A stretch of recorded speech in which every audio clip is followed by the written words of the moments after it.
Guys, if you notice, I have uploaded in J2E, I mean the web programming Java, Google Drive, one web server help. So we are not going to require it right away, but we will require it sometime in the day. So just keep it downloaded and keep it ready. Not now, anywhere, anytime in the break also. Initially, we are just going to continue with JDBC. Okay, having that said, what are the today's topics we are going to do is, one of you was requesting, I think Nilesh, to revise ITC. So I'll do that in a quick manner though. Detailed questions again later if you have any. And then we are going to revise the JDBC steps. So I have a question for you. Have you tried JDBC assignment yesterday, that login and change password and all that?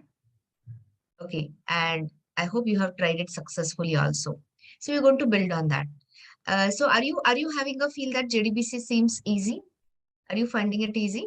I'm telling you, I was telling you that it is one of the easiest topic.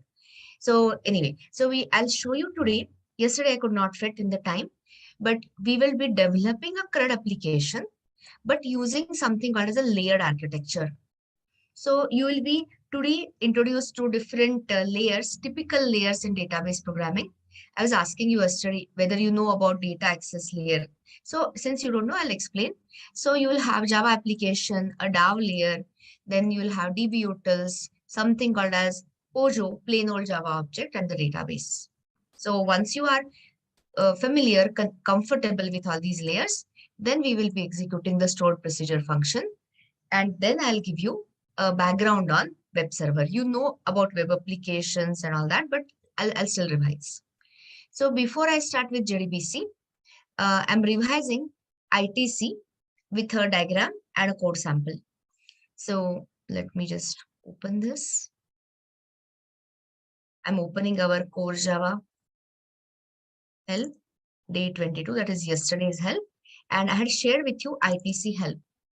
So let me start asking you, this is going to be a quick revision because I don't want to invest too much time on it. Is Nilesh on the call? First of all, tell me, because I think he had requested it. Is Nilesh on the call? Yes, ma'am. Okay, yeah. So otherwise, the whole effort will go waste. So first thing is, when you talk about inter-thread communication, it is nothing but the handshaking or the communication between two threads.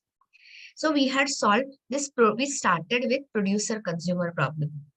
So in case of producer-consumer, after adding the synchronization, not just Nilesh, anyone can answer, was after we had made the read method and write method synchronized. So it was an inherently thread-safe API. So tell me, were there any problems noticed or no problem was noticed? There were problems. So which problem? If your consumer is running anytime, if your consumer gets back-to-back consecutive chances, you will get if consumer is running faster, what will you get? Which problem you'll get? Stale data. Same data being read multiple times. And anytime producer was getting a back-to-back consecutive chance, the producer will overwrite the earlier sample without consumer reading it. So that is a data loss. Everyone is clear? So that was the problem. So we started solving it by inter-thread communication between producer and a consumer. So you should never jump in the code. You should always understand the design. So we had created, rather I had given you a shared resource, utils2. It had synchronized methods. And for enabling the communication between producer and a consumer, we introduced a data ready flag.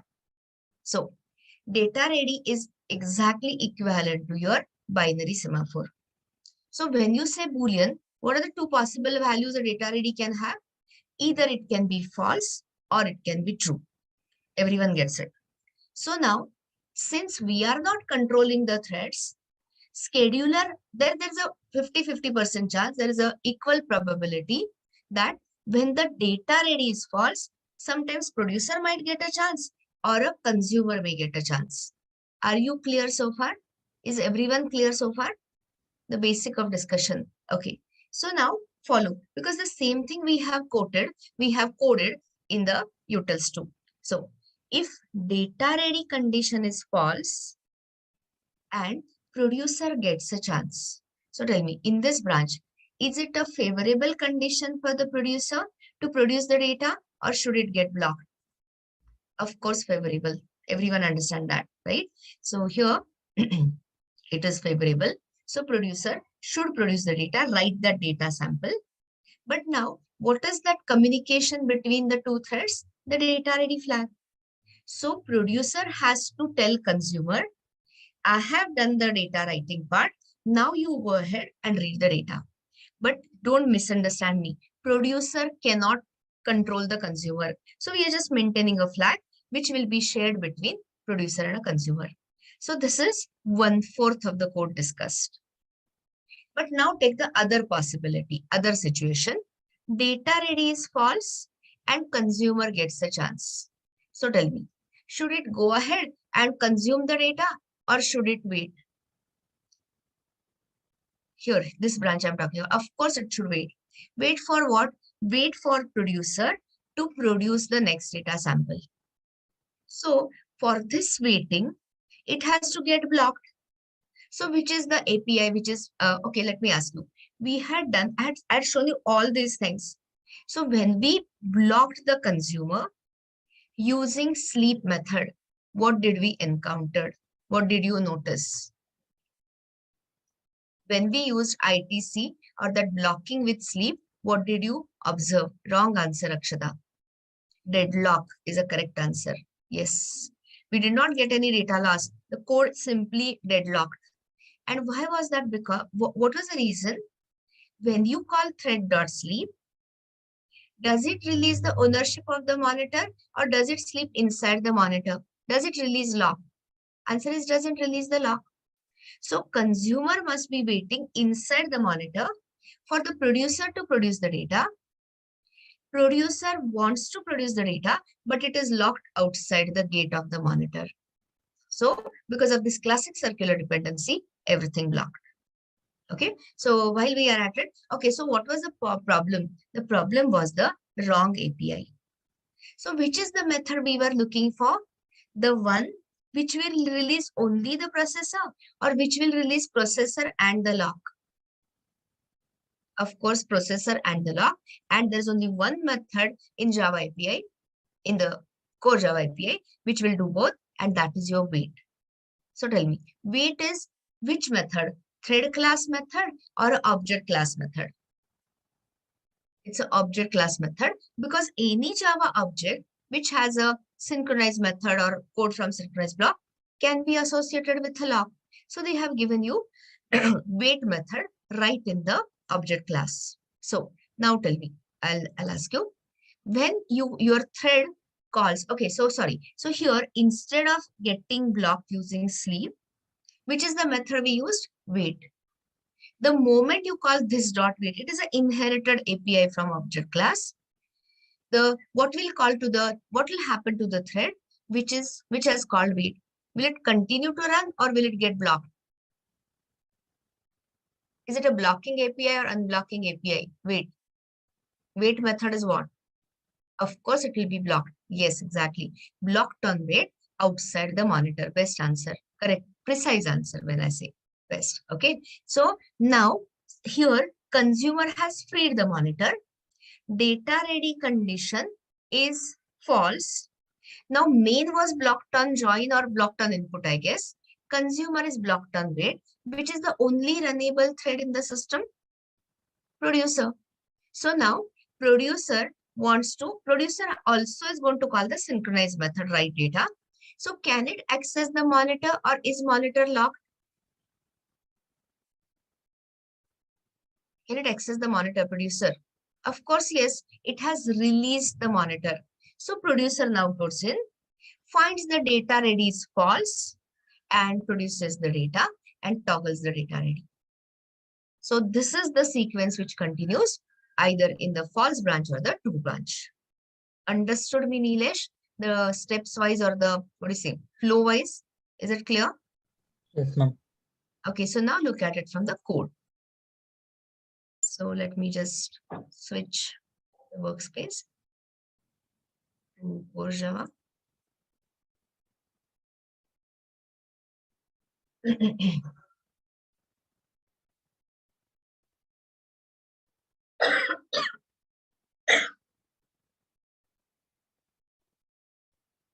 Okay, so I'm not revising, simply no time.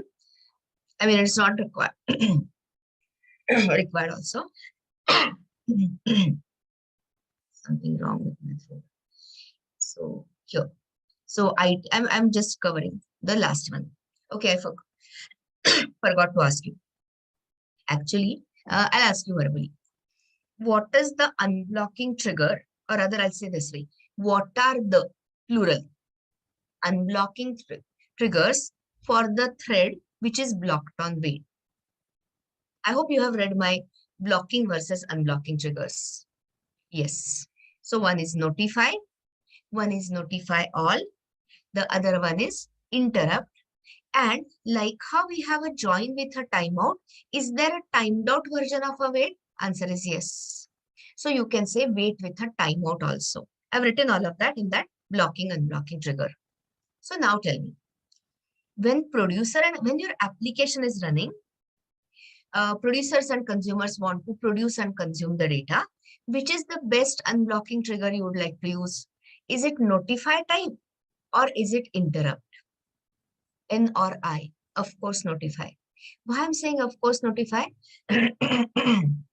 Because if you send the interrupt signal, of course thread will get thread which is blocked on wait will be unblocked, but interrupt will throw you interrupted exception.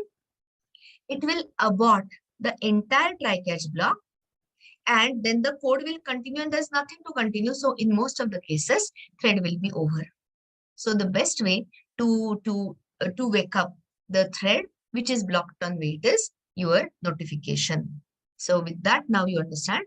So I'm not spending time on all the classes. It's too much of a wasting time, but I'll definitely solve this. So tell me, this is the equivalent to binary semaphore. This is using one flag. The producer and consumer are communicating, handshaking with each other.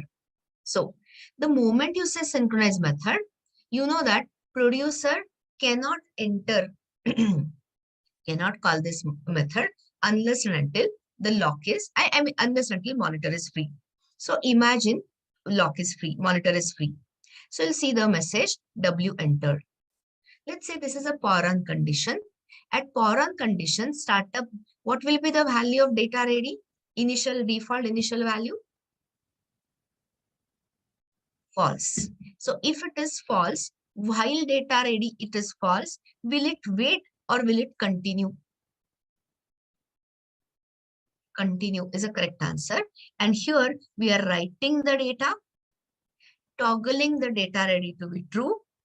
And if there is a consumer which is blocked on wait on the same monitor, it will wake up. It is sending a wake up signal. Wake up signal means what? Unblocking trigger for the thread, for the consumer thread. This is your producer. Now imagine, I'm taking the other condition. Data ready sample is, data is already produced. So what will be the value of data ready then? True. So in that case, we enter here while data ready. And when the data ready flag is true, or if the data is ready, will it wait here or will it continue? If the data ready is true, of course it will wait. And when you say a thread is willingly waiting, guys, it had all the monitor it wanted. It was owner of the lock, but now the condition is not favorable. So now producer is telling the consumer that I'm waiting outside the monitor. It has freed the monitor for the consumer, waiting outside the monitor. It has released the CPU as well as the monitor. So now consumer can come in and consume the data. So this is that inter-thread communication part we were talking about. And exactly opposite, I've written the code, we have written the code in the consumer. So consumer also needs to acquire the lock because we don't want overlapping. We don't want, while producer is producing the data, do you want the consumer to read it? No. And vice versa, when consumer is reading the data, do you want the next data sample to be written? No. So how did we achieve this mutually exclusive behavior? It's equal to atomicity using synchronization. So synchronization is the first layer. And on the top of that, we had added ITC. Okay. So now opposite condition. If the data ready flag is false. Okay. If the data ready flag is false, that means data is not ready. So what will be the value of not data ready? True. If this condition is true, consumer is going to be blocked on monitor. I'm so sorry, blocked on wait, I meant outside the monitor. So consumer has released the monitor. So producer can definitely come in and produce the data. But after producer has finished this thing, sending the data, if I comment this notify, will your poor consumer thread ever wake up or not? Answer is no. We have done this, the only wait version. So the thread which is blocked on wait, will it wake up automatically or does it require explicit notification? Automatic or explicit notification? Explicit wake up call. Somebody has to check him that, okay, now it is your job to work. So wake up, kinds. So this is that notification signal which will unblock the consumer. So whenever consumer gets a chance, guys, don't think that after notify, the next thing is consumer. We have taken, sorry, we have taken care. If producer gets a back-to-back chance, it's not going to go ahead. It is simply going to wait. So now let us say data ready is true and consumer got a chance. So of course it doesn't wait this time. It will go ahead and consume the data, read the data. But now it has to alert the producer. I have done my job. Now you produce the next sample. So this is your toggling of the flag. But what is the state of the producer currently? It is blocked on wait outside the monitor. So tell me, if I comment this, will your code deadlock or will it continue to run? If I comment line number 20, guys, when I say play with the code, this is what I mean. Of course, it will deadlock. Why it will deadlock? Your producer will never wake up. It will be always blocked on the wait. So wait and notification has to be done in a correct manner. And then you saw the output, that whole thing was working fine. Understood things, Nilesh? With the code and the explanation? Yes, ma'am. Okay. So now let us continue to the J2E workspace. You have to take some efforts on your own in going through the code and dissecting the code line by line, and you will reach there. So let me resume to our J2E workspace. Let's have a quick revision about your this. This was a revision of ITC. Now let me revise the JDBC in a quick manner. So what is JDBC standing for? Java Database Connectivity. But what is it? It is an API to connect to the database, to connect the Java front end to the database, to write, create, retrieve, update, delete, CRUD type of applications, and disconnect from the database also. So now start prompting, which is the package which we use for JDBC, which is the main package we use. There are two packages. One is java.sql, which we are using. And when I talk about pooled connectivity, this is a fixed connectivity. Fixed connectivity means what? When you say driver manager.get connection, at that time, a database, actual physical database connection will be fetched from the database. In the next week, sometime when I take you to Hibernate, we will replace this by a connection pool and we'll speak differently.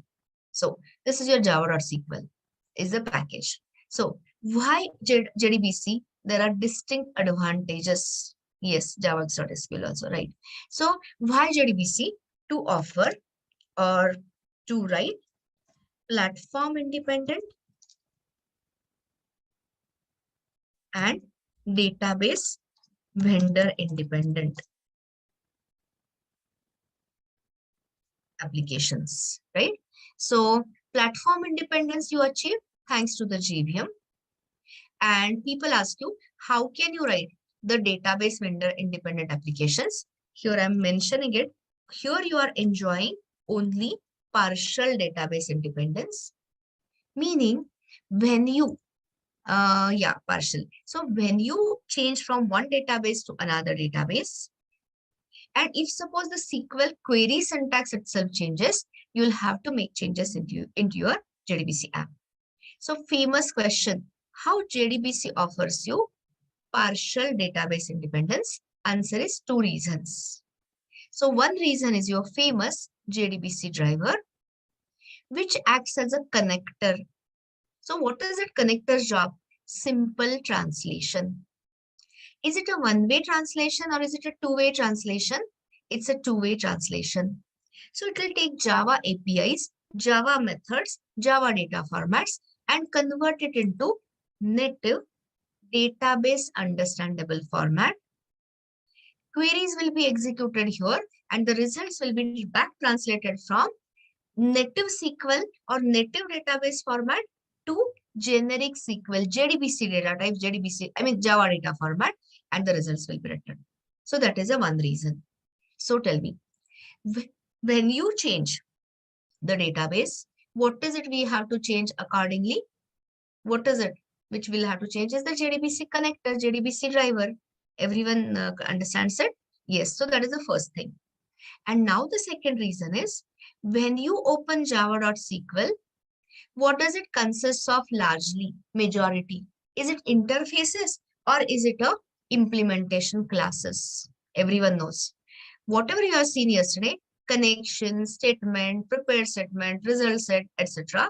They are all specifications about what is to be done. But here, the implementation is left to database vendors, or as I told you, there are JDBC vendors in the market, third-party vendors who also supply you with JDBC connectors. So can you see clear-cut separation between specifications and implementations? So tell me, when you write JDBC app, what is it we refer to? Do we use interfaces or do we refer to actual implementation classes which are database specific? I or C, interfaces. And everyone knows that today, if we are talking to MySQL database, connection interface will refer to MySQL specific connection implementation class. Tomorrow in your projects, you are not using MySQL. Suppose you are using Oracle or some other database, right? So here, your JDBC code will be the same. Connection reference will start pointing to Oracle connection or DB2 connection or Postgres connection likewise. So this is what gives you database independence. So for example, we have shown you MySQL connector jar, which we are using. The latest version I have given you, which removes the requirement of loading the classes and all that. All the statements so far are clear, the revision statements. Everyone has understood this? Okay. So now, yesterday, since we just started, I did not have time to go into too deep concepts. So you know what is a JDBC driver? It is a translator, it is a connector. But you should also know what I'm discussing now is a exam objective. When I say exam objective, do you require this knowledge really for your projects or practicals? Answer is no. So I had given you, but you need to know about it as a Java developer. So if you open Java help, Java E, Enterprise Java help, yesterday's help, JDBC help, I've given you the PPTs, the introduction to JDBC. You can go through it anytime you get time. So the other things I've written already, the what is JDBC and all that, what it does, you can go through. I'll just tell you, we discussed this already. So read this, please. I'm discussing the different types of JDBC drivers which are available and which is the one which we are currently using is what I'm going to explain.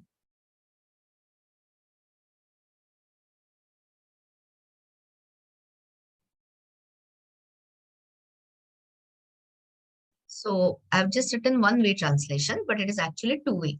So it is a converter of Java to database.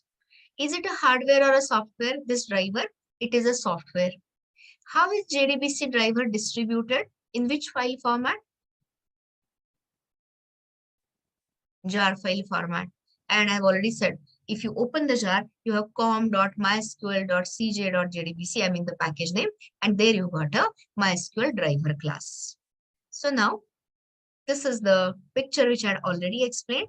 This is where we are, Java application. And here we are using JDBC API. So this together is called as JDBC application.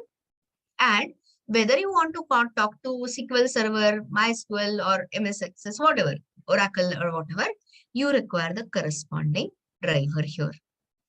Now, so ODBC is the old concept, open database connectivity. Whenever you get time, just read off that. But actually, we are not going to use it ever. So you can read the difference between JDBC versus ODBC. I'll tell you in a word. ODBC was only meant for Windows specific platform. So the distinct disadvantage of it is not platform independent at all. So we hardly use it. So this is the slide which you should go through for exam preparation and all that. So when you talk about JDBC drivers, they are divided into 4 types. So when we used that URL, you remember the URL we used, JDBC :MySQL :localhost 3306, etc. So we are configuring the type 4 driver. But you have to understand which are these different types at a superficial level. And you have to understand the last driver which we are using, which we started using yesterday till the end of Enterprise Java. Let it be Hibernate, let it be Spring Data JPA or JPA, the underlying JDBC driver does not change. Okay, so start looking at different types of the drivers.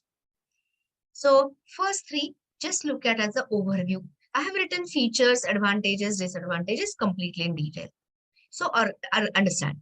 So this is your JDBC app and this is your data source. You remember in IO we used to do that, Java application and the device. So that time we were dealing with the device file. The file has been replaced by your database. Okay, so now this is your Java app, JDBC application. So this is a pretty ancient driver. Now it is deprecated. Nobody even talks about it. Just as a, like I said, exam help I'm giving. So we had JDBC ODBC bridge driver, which used to convert JDBC calls to open database, ODBC layer, ODBC API.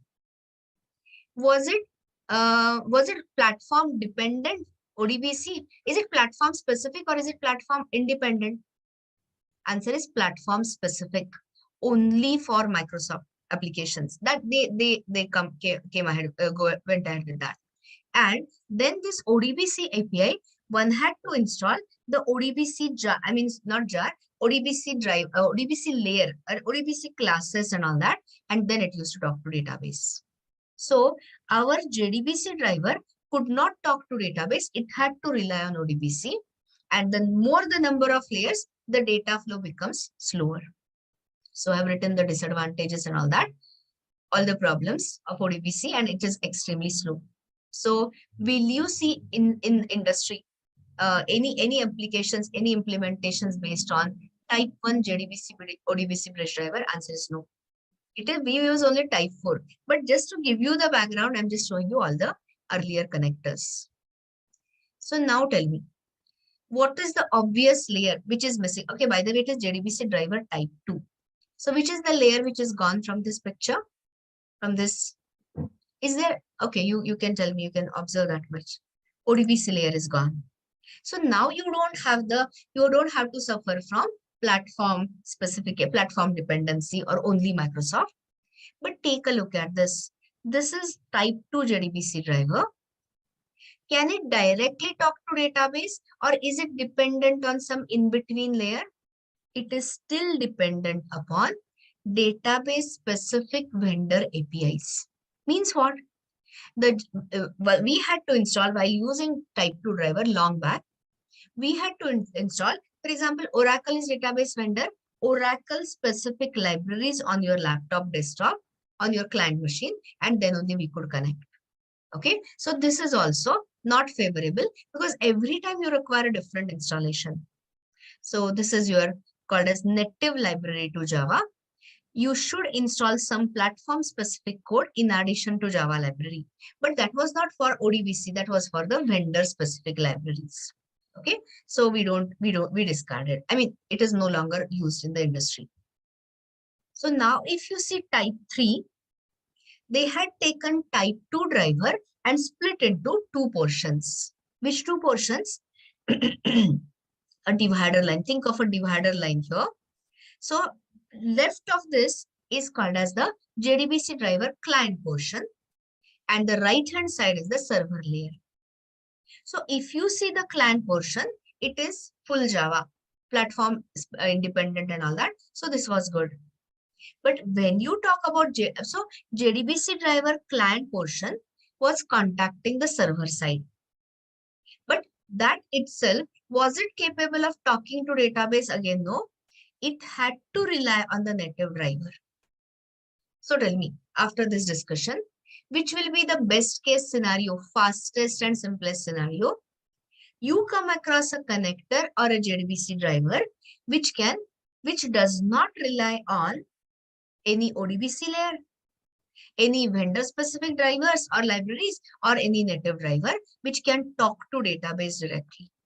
And that is your type 4. So this is the description and all that. But the one you should spend good amount of time, or you should understand is, if anyone asks you, which is the JDBC driver you are using in your project, and if you don't know these types, you will be caught like, I mean, you'll be surprised by the question. So now refer to this. This one you have to understand inside out. So this is your JDBC application, and this is your type 4 JDBC driver. Is it dependent upon any ODBC layer, any vendor specific libraries, or any native driver, or is it capable of talking to database directly? Obvious question. It doesn't require any intermediate layer. So it will take Java commands, Java API, Java methods, and convert it into database understandable format.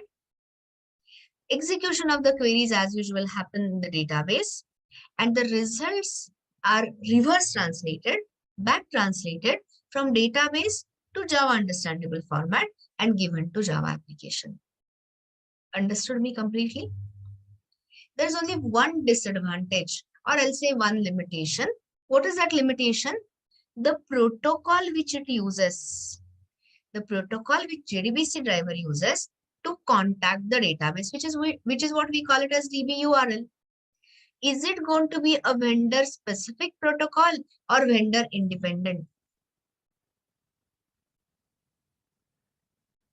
Answer is given in front of you, but I always like to ask you better questions than that. So let me ask you. You can open the code if you want. Open your DB-UTLs and answer this. The question being asked is, can you tell me that this is the database URL which we are using of type 4 to connect to database? I hope everyone understands it. Line number 14. This is your DB URL. So think and answer. This is the DB URL which we are currently using. So tomorrow, if you want to replace MySQL by Oracle, will this DB URL be same or change? I mean, change or no change? Of course, it will be different. This is what I meant. Okay, so this is vendor specific protocol. So you will say, okay, then your code will change. Not to worry. When I take you to advanced topics such as web programming, there are some XML configuration files, or you're going to see some properties file, like how in Express we have .env and all that. Here we have .properties file. Okay, so the point is, we can externalize, we can keep all this in the property file and the code will not get affected. So for all database applications, which is the driver we are going to use? Type 1, type 2, type 3, or type 4? Answer is, throughout J2E training, throughout Java training, you are going to use the JDBC driver type 4. Understood something about JDBC drivers?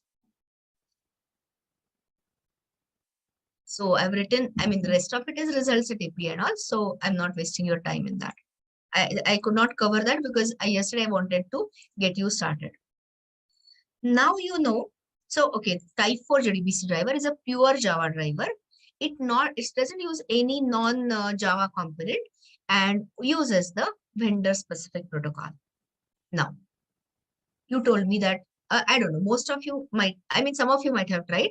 So let us talk about general steps, generic steps. When I say generic, it's not that generic types, parameterized types, generalized steps in JDBC. Famous question. So let us discuss it with some example. So the easiest one, which I had given you as an assignment, was user login. So you have to think in query first. So everyone, I think, understands the query. Nobody has a problem with the query, right? So is it having any in parameters? This login query, authentication query, of course, yes. Email and password. Later you can say username and password, user ID and password. That's a detail. So you have in parameters. So now recall the steps. Today, anyway, we are going to do it from scratch. When I say scratch, DB utils I'll copy. Otherwise, waste too much time. So here, first and foremost step is, you cannot survive, you cannot talk to database without a driver. So add that JDBC driver jar into runtime class path, adding the external jar. Okay. Anytime before, see, soon after this, we are going to create web applications. But before that, you have to follow this step every time. Now, the first thing is identify DB utils to create a singleton database connection. Means what? Even if user client calls this open connection or whatever fetch connection, open connection method 10 times, should it return you 10 different connections or the same singleton connection? Same. But as I mentioned yesterday, this is good for local hosted scenario. But when you make it scalable, you cannot, what do you say, the moment you have the concurrency pressure, multiple clients accessing your applications, this approach will fail. So that is when I'll show you connection pool. So start. First step out of that is loading that com.mysql.cj.jdbc.driver in the method area. Which was the method which was the API we used for that? So, you know, there's a class by the name class, and there's a static method. And here you have com.mysql.cj.jdbc.driver. Okay, so this is your fully qualified class name. But when we are using the latest driver, is it compulsory or is it optional? You have seen that. You have commented that, at least in core Java. With web Java, we'll talk separately. It is an optional step. Now, the most important step is get that fixed database connection, not pooled. Pooled connectivity with Hibernate, I'll show you. So I will write the left-hand side. You tell me. I'm not doing that check, not null. You just give me the API. So which is the class which will give you, yes, yeah, I got the answer from Kunal already. Which is the class which will give you database connectivity? Driver manager. So driver manager dot get connection. Okay. Now, what is the first? There are overloaded methods. So first is the JDBC URL. Starts with the JDBC protocol. Then comes typically the sub protocol as a vendor name. And then you have local host because you have hosted. This is your server IP and server port number, database server IP, server port number 3306. And then you have that, after that, then the database name comes. So I think what we are given, DAC22. And then comes the query string and, you know, I mean, all those ignore SSL and all those things, disable SSL and all. So this is your DB URL. And then you give the username and then you give the password. So if the connection is established, if there is any problem in establishing the connection, which exception this method will throw? SQL exception. Otherwise, you get a fixed connectivity. Okay. Now, suppose this is the requirement. Now tell me which is the type of the statement. Okay. Now you have to open that flowchart. JDBC overview. You know the requirement. So let us revise also. And let me tell you something little more about statement versus prepared statement. So we got to the connection. From connection, you can create three different type of statements. So which two you have seen yesterday? A statement and a prepared statement. Little later, you'll see a callable statement also. So answer. So when you talk about create statement, when you talk about statement, which is the best case, which is the use case to use the statement? So before I say use case, read this or rather tell me. Which is the method to create the statement? Name is create statement. Are you passing any query here at the time of creation?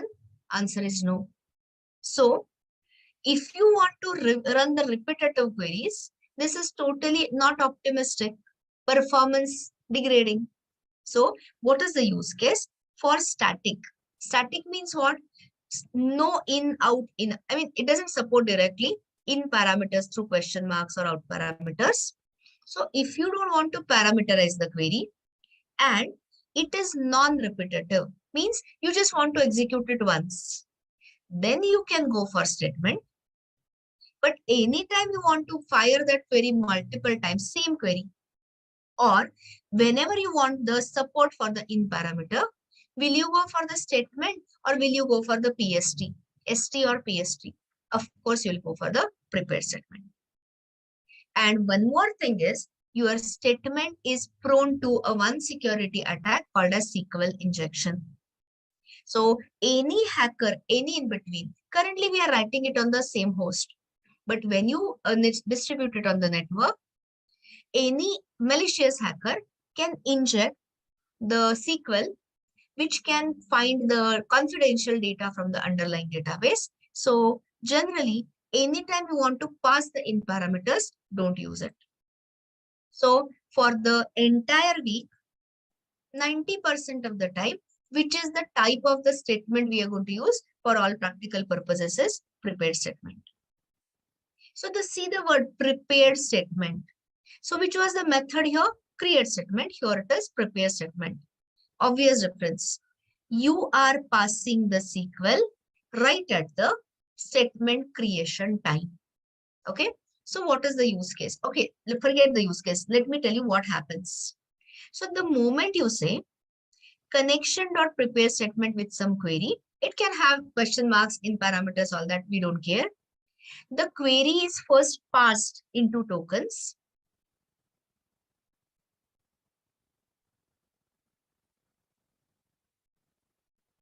First, it is broken into tokens. Then the query syntax is checked and then it is compiled, and that compiled object is nothing but a prepared statement. So how do we describe prepared statement? It represents pre-parsed and pre-compiled statement object. So let me ask you a simple question. If you want to execute a particular query, let's say 10 times, 10 is just a number. If you use statement API, what all you will have to do 10 times?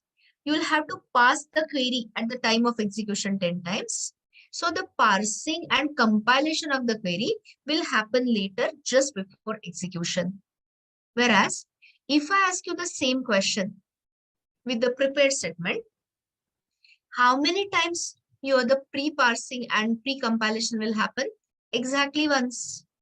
And all those 10 times, all you will have to set is inject is in parameters if there are any and directly execute the query. So tell me, if there are repetitive queries, which is higher performant, which is better performant, statement or a PST? Everyone knows prepared statement. And does it support any parameters out of these? Answer is yes. It does support the API for setting in parameters. But does it support out or in-out parameter? Answer is no. For that, we will have to look at this thing, callable statement later. So this is your prepared statement. I mean, this is your statement versus PST. Is prepared statement prone to, vulnerable to SQL injection attack? Absolutely not.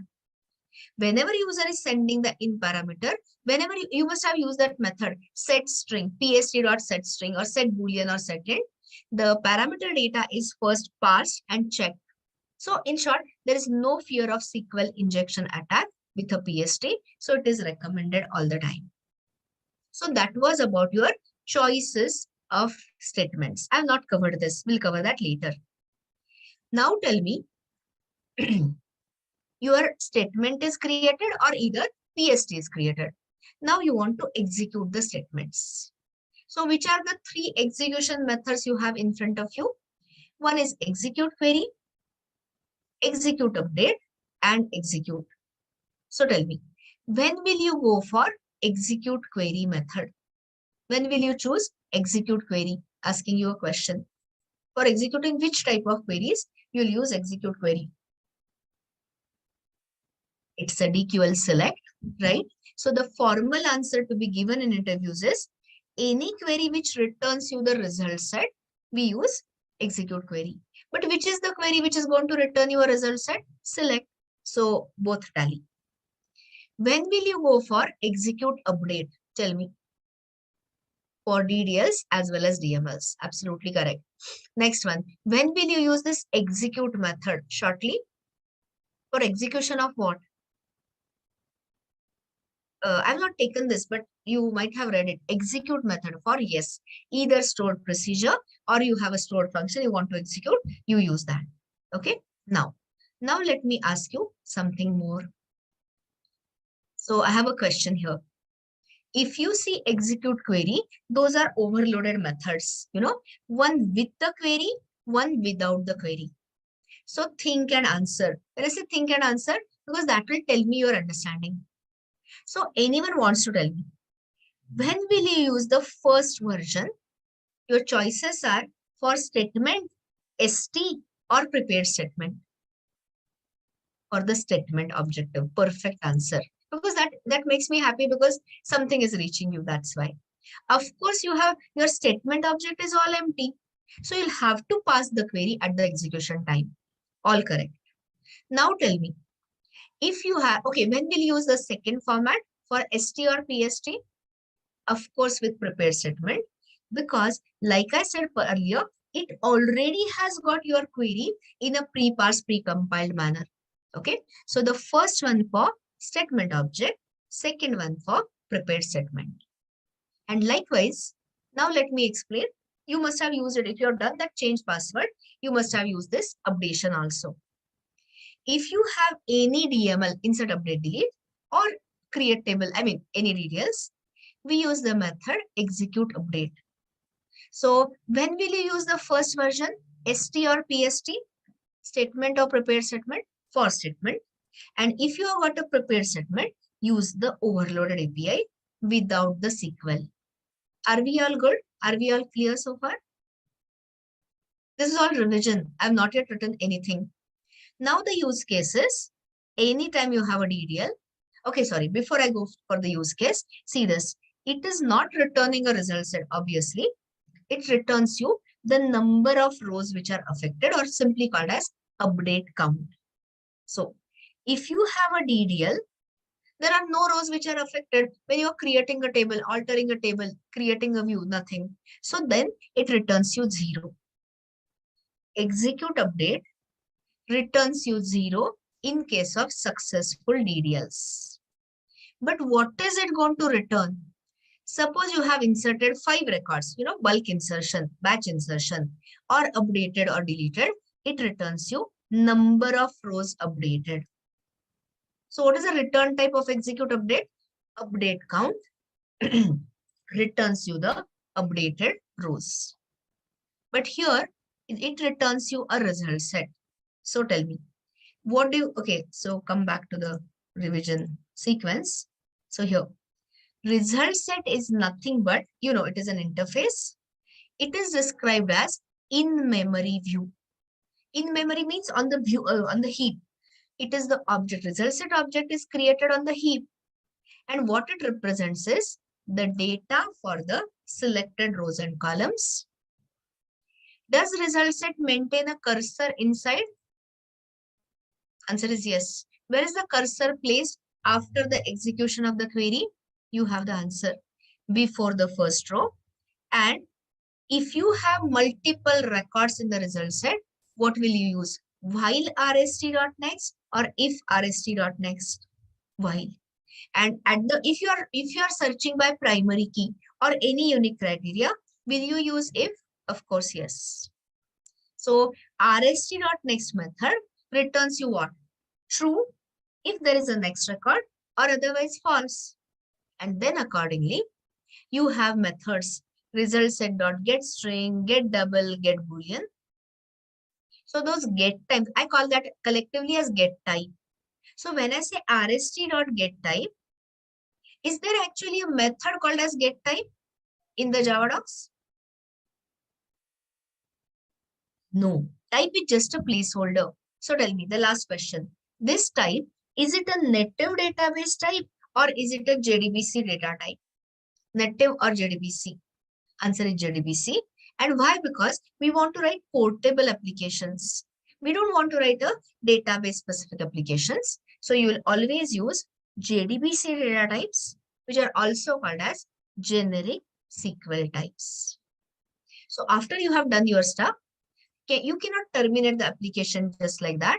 You have to close the database resources, which involves closing of result set, closing of statements, closing of connection, and then you can terminate the application. So tell me, is everyone clear with complete revision, including the JDBC drivers so far? Everyone understands it? Okay. So now I'm taking you to the actual first step of today. So open your JDBC code. I mean, you might have written this thing. What is it called? A lot of assignments. I'm not talking about this. We can talk about the code which we had written together. Please open day 1.1 test prepared statement. Open that and I'll start asking you questions. Everyone must have opened it. So this code, does it have, listen to the question. Does it have data access logic, user interface, user talking to the user, sending the responses to the user, both or neither? I'll repeat the statement. Is this code consisting of database access logic also? Option 1, data access logic. Option 2, UI. Option 3, both. Option 4, none. Of course, answer is both. So here you are seeing the complete mix-up between the UI. Scanner is what? For user interface.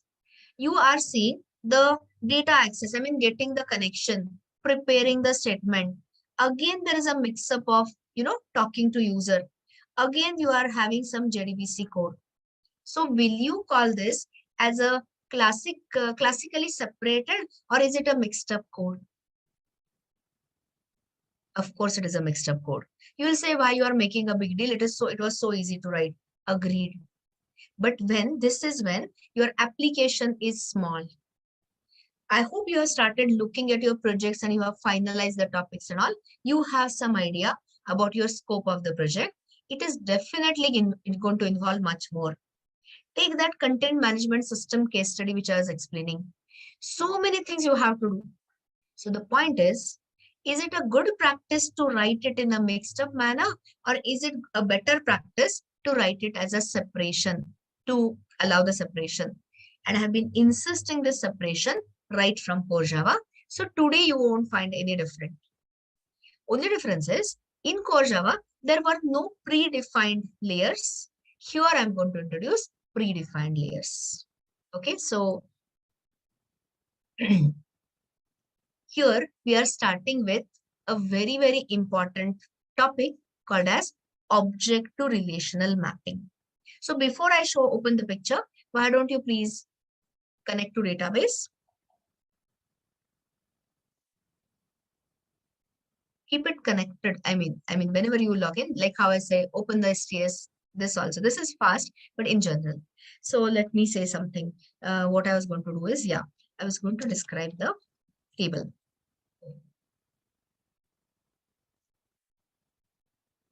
Okay, so it's a simple table, nothing fancy about it. So here you have a table. When you talk about relational database, RDBMS arranges the data in tables. What are the things you have in the table? You have table columns and you have rows. Everyone knows that, right? And then additionally, you can have the primary key, you can have some unique constraints, etc. Everyone understands that. Now, this is your relational database world. But what we are operating is in the object world. In .NET also, you're going to get this data framework, but that your .NET faculty will take care of. Anyway, so coming back to the point, what is it we are talking about is, now I want to bring in this database data. I want to map it in my object world. So let me ask you, it's not a difficult concept at all if you think logically. This is your table you are looking at. If I want to represent this database table in my Java world, in my object world, what do you think you'll use? No, we are not into JSON at all. Totally off track, Kunal. Completely off track. I want to have that my employee table data represented in Java world. Wrong answer. Guys, I get a simple answer very fast from the beginners. Come on, a class. What are you talking about? Which arrays and all you are off track? A class. Can you not visualize an employee class which represents your underlying database table? So table will be represented by a simple ordinary class, like a core class which we have been writing. This kind of answer I generally get correctly all the time. So I don't know why you went off track into JSON. Are we exchanging any data between a front end and a back end? We are not even talking about web applications. So I don't know what took you off. Anyway, so this will be represented by this whole, I thought I'll get the 100 answers correct. Anyway, so employee class. Now at least improvise and tell me, when you see these columns, can you at least now tell me what they will be related to? What will you map them into the Java world? Okay, finally reaching somewhere. Of course, those will be the attributes, or you can say state, or you can say the non-static, non-transient data members, instance variables. Okay, so columns will be mapped to your properties. It's nothing but a property. And finally, listen to this. Suppose I have recruited, I have got the information of 5 employees. I've got 5 records. So anyone wants to think about what will be this one record, one row? What will this correspond to? In my Java world, object, which toString? Again, you are all this. Of course, an object. So if I have got, suppose 5 employee records, 5 employee rows, what is it you expect to see to represent in heap? How many Java objects will be there in the heap is 5 employee instances. So what we talked just now was nothing but the heart of ORM. So generally you require ORM in Hibernate onwards, but I take it in JDBC because by the time I take you to Hibernate, you would already know the ORM. So now open the first diagram, ORM overview. So this is the diagram I use for Hibernate. So currently ignore Hibernate and replace it by JDBC. Don't replace it, understand it as JDBC. So everyone can see JDBC is working. This ORM stands for Object to Relational Mapping. And the best tool, the most popular tool in the industry, the ORM tool is Hibernate, which I'll show you next week. So this is your relational database. This is your job. Currently we are talking in Java, so Java object world, any object-oriented world. So you have data distributed in database tables, columns, rows, and typically for normalization, we always add a primary key. Everyone knows normalizing of the data, this table, first level, second level, etc. So this is your database concepts. But now, just now I asked you, so if you have what yesterday, what you are working on, users, you have a users table which has users data. What do you think you will map it to? in the database, in the Java world is a ordinary class. But see the new concept. It's not a new concept, it's just a new term. So the term is, okay, before I explain you the term, will this class which maps the table, will it have any business logic or will it be an ordinary Java class? Business logic or no business logic is required. When you write a class to represent the table, do you expect to write any business logic? Answer is no. So what is that class called which does not have any business logic? Which just represents some data, plain old Java object, or a simply, abbreviated as POJO. So what is this POJO going to represent? Underlying database table. Not always necessarily, but typically in this situation, POJO class will represent the underlying database table. So we are going to solve something. I'll give you the requirements soon. So database table will be represented by a class. Table has columns. So what will be table columns represented by? POJO property means what? Non-static, non-transient data members, which is nothing but the state, which is called as a POJO property. In simple words, data members. If you have rows, records in the table, what they'll be represented by? Plain old Java objects is equal to POJO instances, POJO class instances, nothing but the instances of the class. And the fourth level association you don't require in JDBC, you require it in Hibernate. So I'll discuss it when we discuss the Hibernate. So tell me, is this ORM at the basic clear? Database table represented by what? A ordinary class, plain old Java object class, or call it as a POJO class. It is like your vanilla flavored, where vanilla flavor ice cream, no flavor at all. So it doesn't have any special logic. We will write a POJO in 2 minutes and you'll see. You've been writing bank account, customer, or whatever classes, employee classes, same thing. What will be the database table columns be represented by? Data members, properties. What will be the data table rows represented by? Instances of POJO class, or you can say POJOs. And the fourth one currently ignore. Okay. So now I'll help you, or rather we are building it step by step. But as always, I should tell you the requirement. So this is where we are entering a layered architecture. So which layers are you going to enjoy or not enjoy? Exercise. So you have all these diagrams I had given you yesterday. So this is what I will start today as the first level introduction. You can see typical layers in database programming. And you will see over the next 15-20 days, when whatever we are doing in your enterprise Java, similar layers. Some of the things will change. Of course, when the technology changes from JDBC to Hibernate, things will change, but overall layers will be the same. Okay, so this is what we are going to come to in a minute. So if you look at it here, you have database table. Here on the top, you have a POJO, which is object view, object representation of database data. And the most important layer to understand today, a pattern, a famous design pattern in the industry. I'm not talking in Java. Any industry grade application, you will never let it be JavaScript, let it be .NET, let it be Java or Python. Here, you will have a data access layer, separate a down layer, and we will focus on that and we'll complete it. And then on the above, of course, you'll have DB utils. I've already drawn the interaction, which I'll explain over time. And today, currently, we are not sitting in a web application. We are talking about this thing. What is it called? Standalone, desktop-based, main-based application. So we will write a tester and we'll test the entire ladder. So if I show you all of it, you bound to get confused. So one at a time.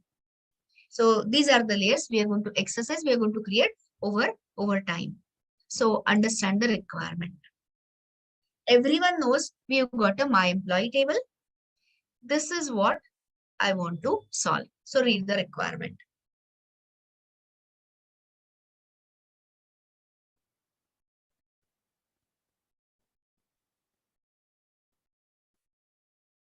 It's not a difficult one at all. It is one of the easiest one. So tell me, can everyone think of a query given this information? I hope there's nothing, because this, I'm not even asking you for anything complex. Am I lifting all the details from the table? No, just a projection. Some of the columns of all employees from a specific department joined between. So you can always think about SQL. You can do this parallelly.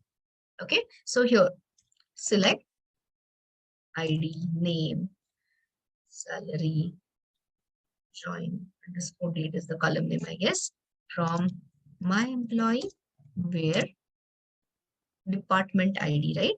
Department ID or underscore ID, whatever. Always get confused. DPT ID, yes, is equal to, everyone knows the placeholder question mark and joined between the two dates. So, and join date between, you can say question mark and question mark. Is the query clear to everyone? There's no confusion in the query? Yes. Okay, so you have this. So now, so I'm just saying, always, think about requirement, like the requirement of this. So this is the requirement. Now tell me, do we have the database layer ready? In short, in simple English, do we have this table, my employee? Yes or no? Yes. So now, which is the next layer we are going to build here? Nothing but the POJO layer. So here, what is it which will represent POJO class exactly? So plain old Java object class. So here we will start writing the employee, and that will give you an idea about writing the first POJO. Is everyone clear? What is the first step we are going to take? Okay, so I would be very happy if you code along, but I've given you the freedom. If you don't understand the concept and the typing together, forget it. You can do it later. So here now, Control-Shift-W, close everything.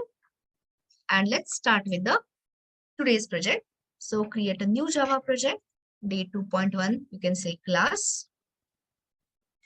And don't say finish, because we want to add that external jar. So next step, click on the libraries, choose class path, add external jar, choose the latest driver 8.0.27 and say finish. Don't create. Tell me when you are done. Done. When I take you to web applications, you don't need to do that. You'll have different steps in short. Okay, so that is later.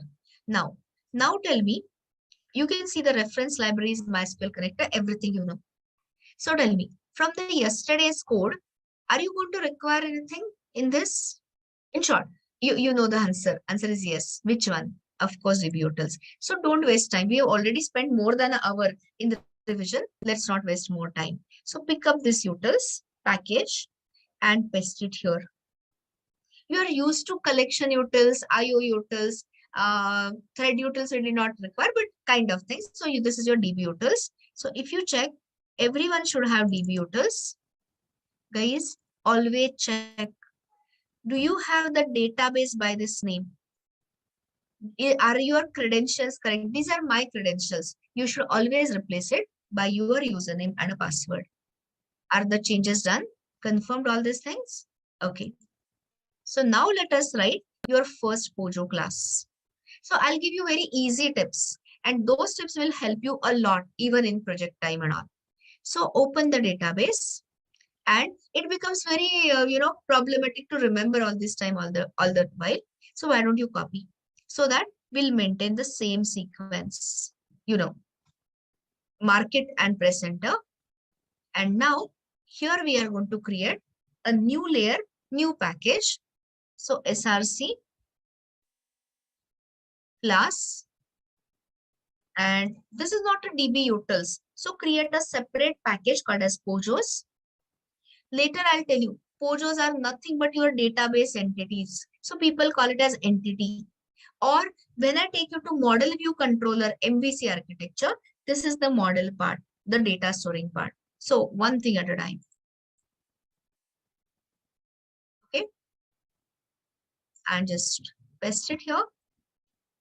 And you'll start telling me, or we'll start writing it together.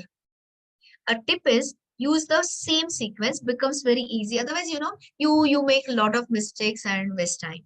So I would recommend same sequence. So start. What will be the data type of employee ID? You know the answer already. It's int. So here in Hibernate will speak differently. But now understand these were database style names. You know the Java naming pattern. So employee ID. You can finish this. Varchar is mapped to which JDBC data type? String. So name. So the column name and property name did not match at all. It is just a representation. Java object representation. Then you have address. Then you have salary, which is double. And you have in my case, see, you will make confusion because you are generally our department ID is int. Here it is varchar. See this. I've got it as a varchar. So here in Java, it should be string. DPT ID. And the last question. When you talk about join date, what should be the data type of join date? Very right. This one. No. Local date and all this one, Yogesh, we will use when I take you back to Hibernate. So till then, till you are in JDBC, use java.sql.date. Okay. So when you say private date, control space, be careful, choose java.sql.date. It is nothing but a JDBC specific date and you can give the name as always. So I hope you are understood the two levels of ORM.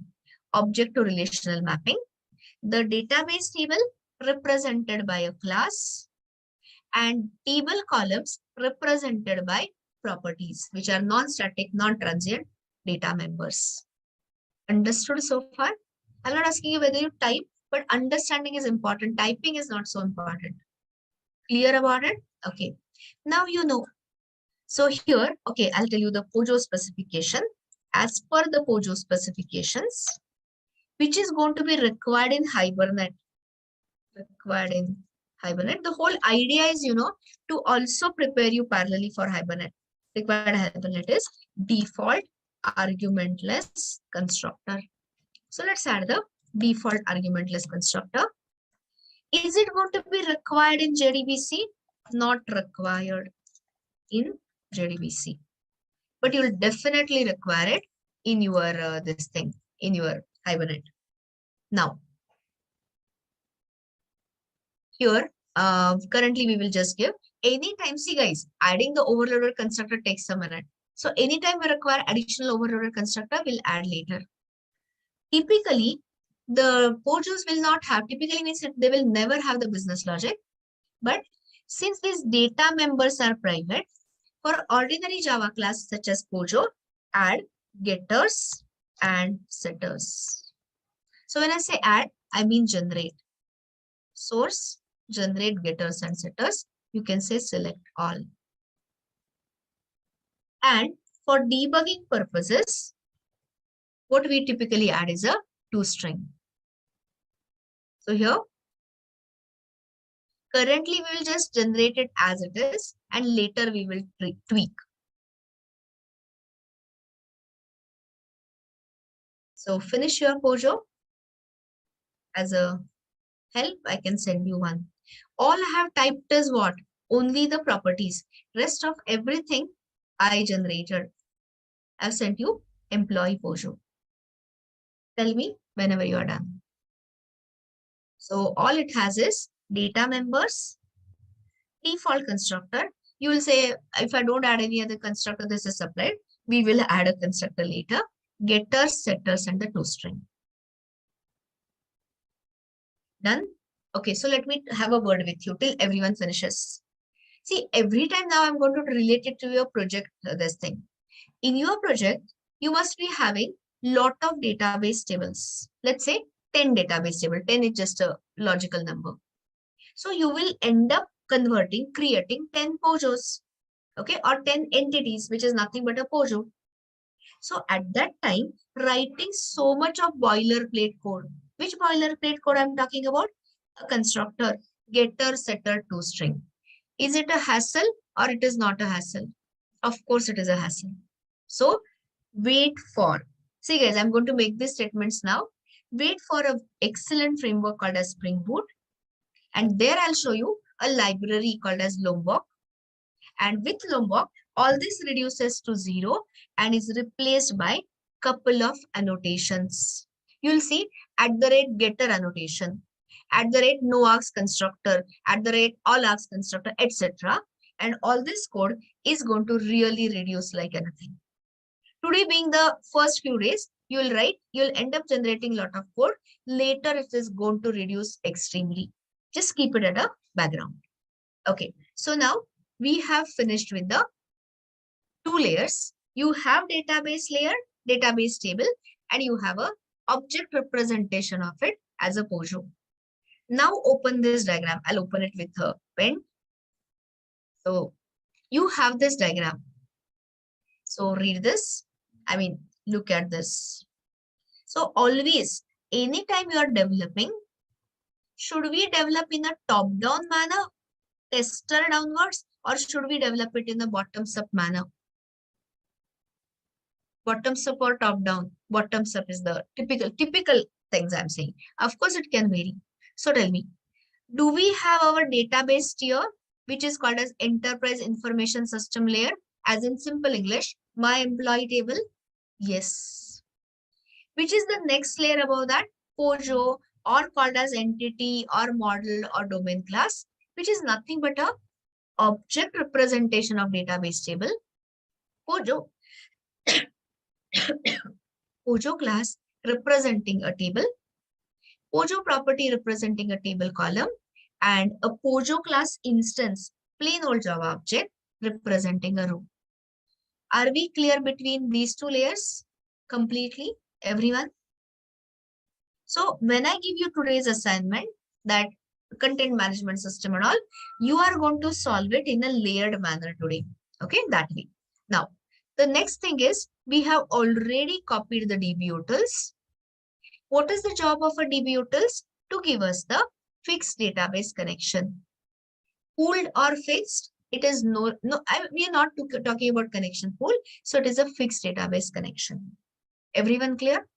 Now come to the most important layer of today, which is data access layer, or people call it as a DAO layer, standing for data access object layer.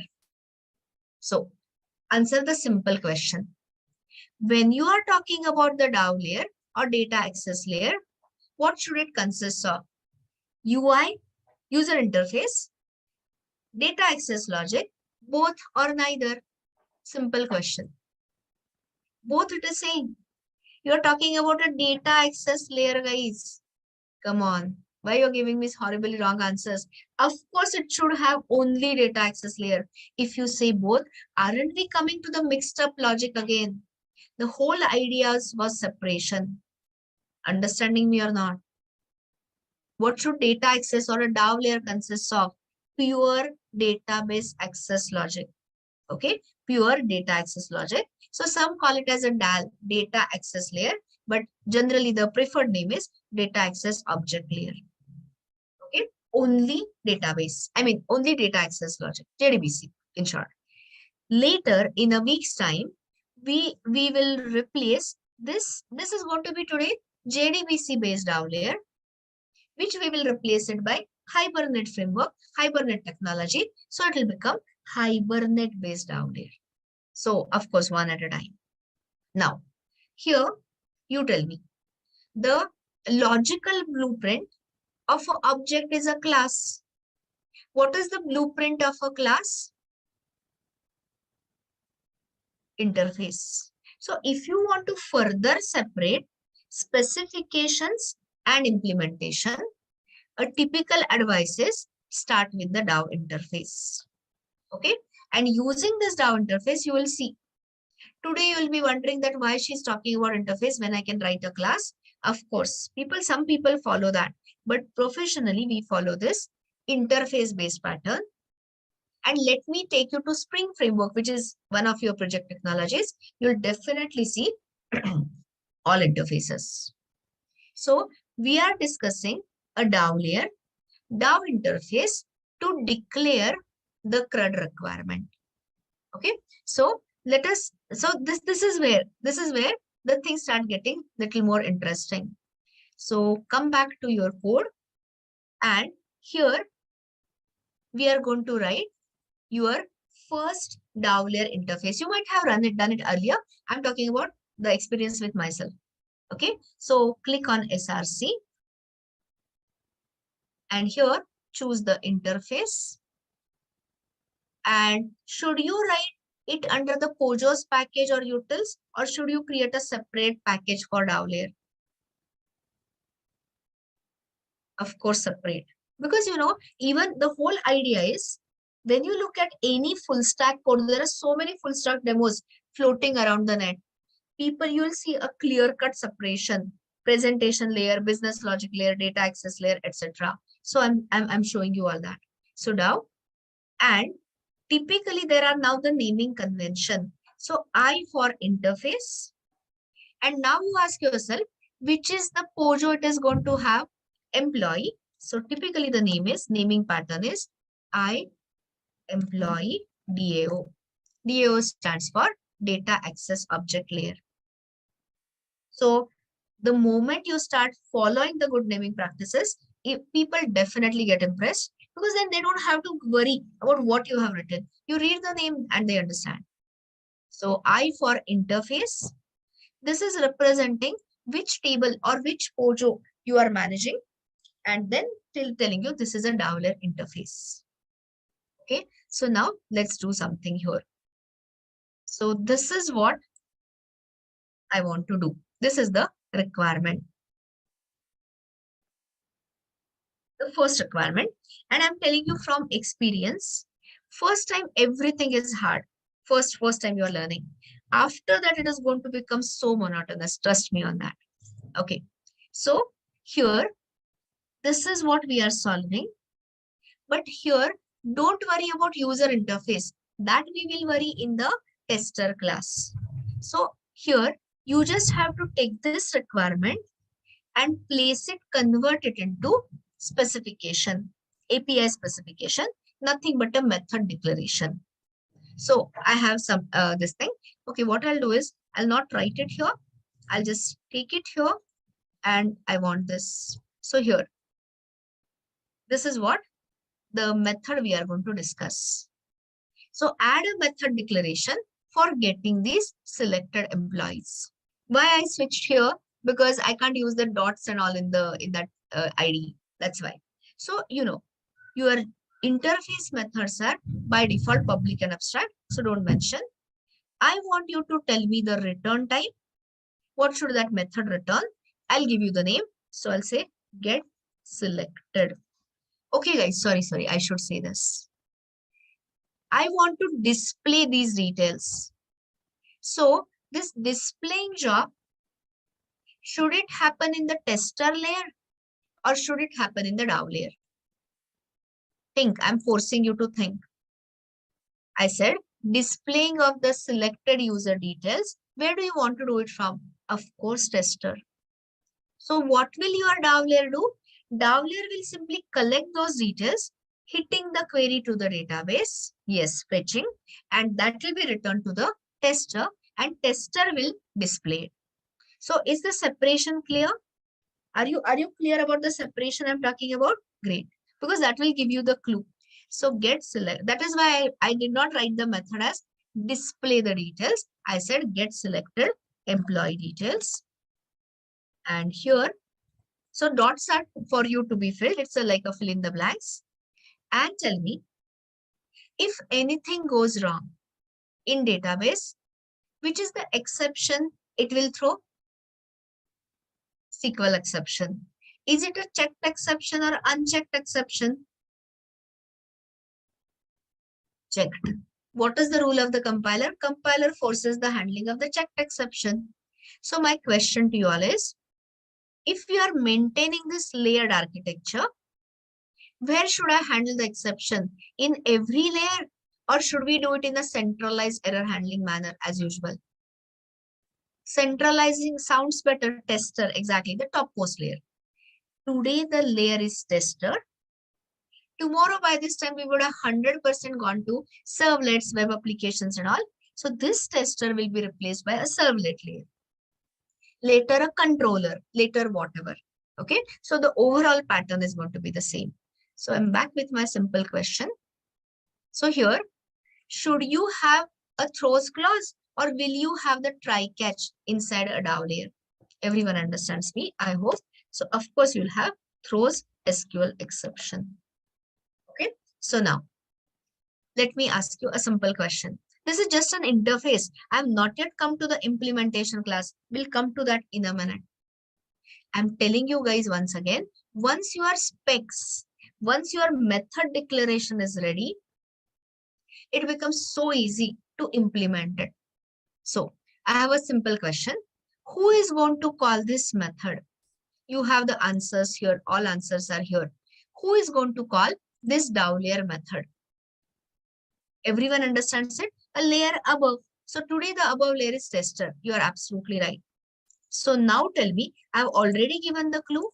Anyone wants to tell me, for solving this, what do you think will be the arguments, inputs? Let's see whether you can tell me. Guys, Avinash, wrong. All Kunal, all this. Okay, Shubham is closer. Prashant is closer. Guys, what is it your above layer is going to give? Nothing but the in parameters.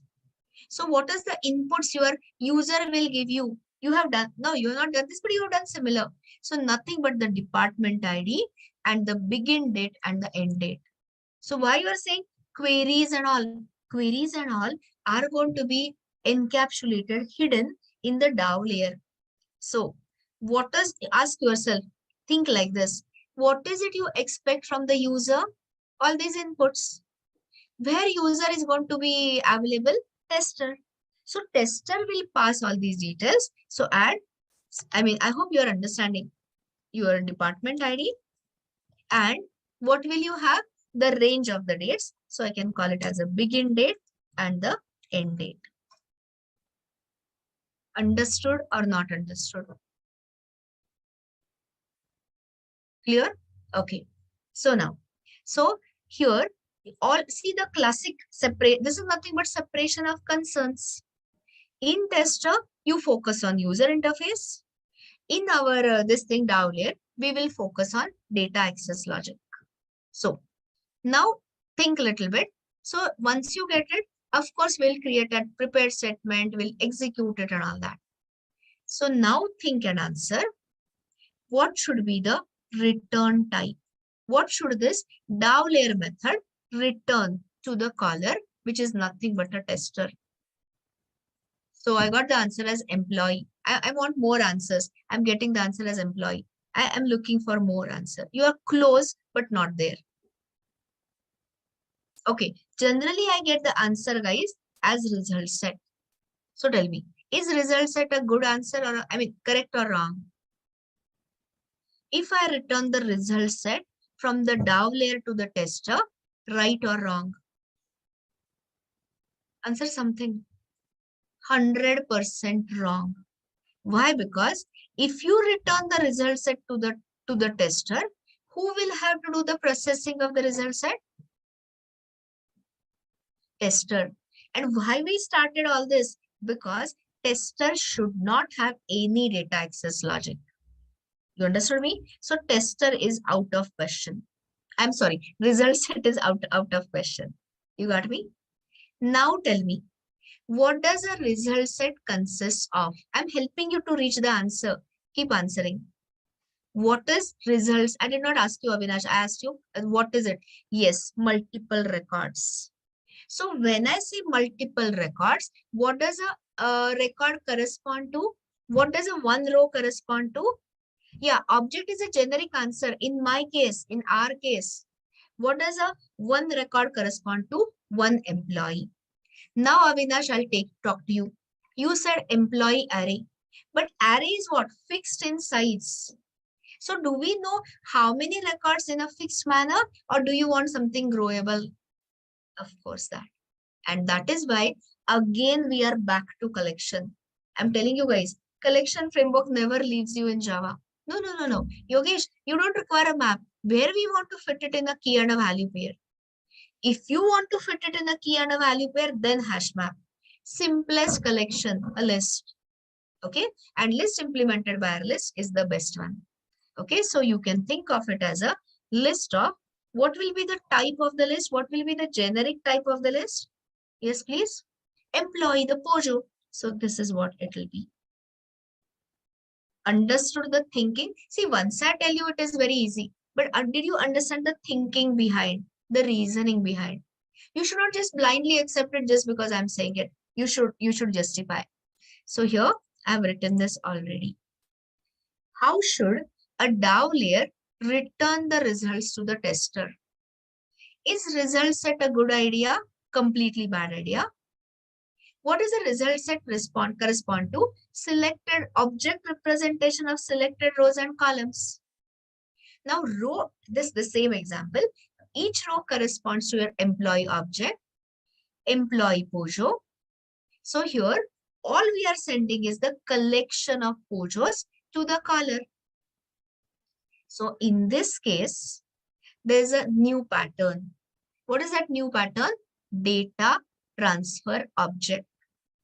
So in this case, your Pojo is working as a DTO. What does DTO stand for? Data transfer object. To transfer the data between which layer and which layer? The DAO layer and the tester.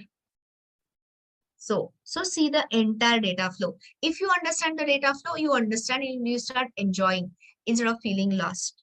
So see this. In a minute, we will write, in the DAO layer, of course, we'll write the implementation class, but before that, see the data flow. Which layer user will be exposed to? Your choices are tester, DAO, DB utils, Pojo or database. Everyone knows it, tester. So we will have scanner and all that last day, because later we will enter into HTTP request and responses. So we will have scanner. I'll ask user enter department ID and the join dates. So taking those details, who is going to call whose method? See the data flow. Tester is going to call the DAO layer method. You'll say you have just written interface. Wait and we'll write an implementation class. Now this DAO layer will hit the database with which query for currently? Select query. Who is sitting between Java application and database? JDBC driver. Don't forget the JDBC driver. So that will do the proper translation. The select query will be fired here in the database and you get the result set here as a result of execute query. But like we said just now, we don't want to send the result set. So we will send the object representation, which is nothing but a collection of Pojos. And here Pojo is working as a data transfer object. In simple English, list of Pojos. And once I get the list, can I just attach a for each and display the results to the caller, to the user? Very much yes. So this is what I meant by layered architecture, where a particular layer only focuses on particular jobs. Getting the idea of separation? Of course, you won't get the full idea unless until you write one example, which is what we are doing. So now I think I can get you back here into the code and let's write that interface method. So here, this is the requirement. And as we said already, why I'm saying list and not array list? Tomorrow you want to replace it by linked list, you should have that flexibility. And real reason is Hibernate, but that you will understand later again. So employee, choose the employee list, and I can say get selected details, something. Give a proper method name, and you know that the input is going to be department ID and the dates. Department, and then when you say date, Please be careful. Always choose till database, till JDBC, java.sql, begin date and the end date. And since we don't want to handle the exception here, SQL exception.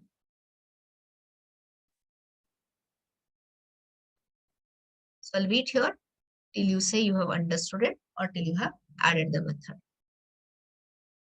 Understanding is important, not just typing. You know that. Have you guys, all of you, some of you may have typed along, but has everyone understood the point? Is the Dowler interface clear? I employed out. Okay. And as today's assignment, you are going to solve a fresh scenario, that topic tutorial, content management system. Dowler, I'm going to get it prepared from you in the lab session. Okay, so this is done. Now the next thing. Sorry. So, okay, interfaces alone, useful or useless? Totally useless. One has to write the implementation class. So, which is the technology we are learning today is JDBC. So, now we are developing JDBC based DAO's implementation class, or I can say JDBC based DAO layer. So, for the first time, you will, of course, everything is hard. So, that is why I put it in points. So, we will write it as a public and package class in the DAO layer. And it will have data members, a constructor for initialization, a cleanup to close all the database resources. And then we will, of course, implement that CRUD method, which we wrote. We have not yet come to CRUD. We are just having the data retrieval part. So that is what we will do. So we are going to write, we are going to break down this implementation class into 4 parts. So let us start writing and then I'll explain it word by word. So open your IDE. Why I'm spending so much time here? Because once you understand that, the remaining week is going to be very comfortable.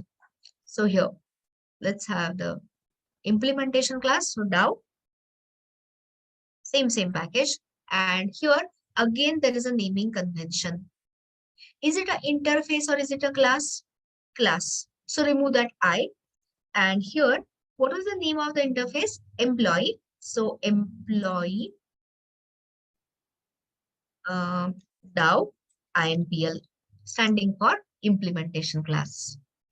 Guys, stick to the standard names. People definitely appreciate it. And forget appreciation. You yourself understand your code.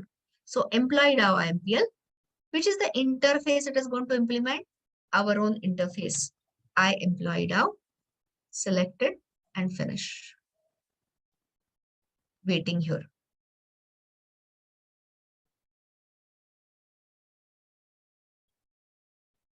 Let me know whenever you are ready.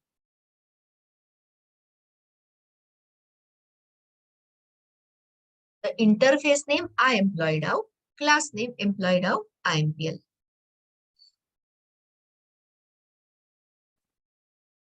Just generate this.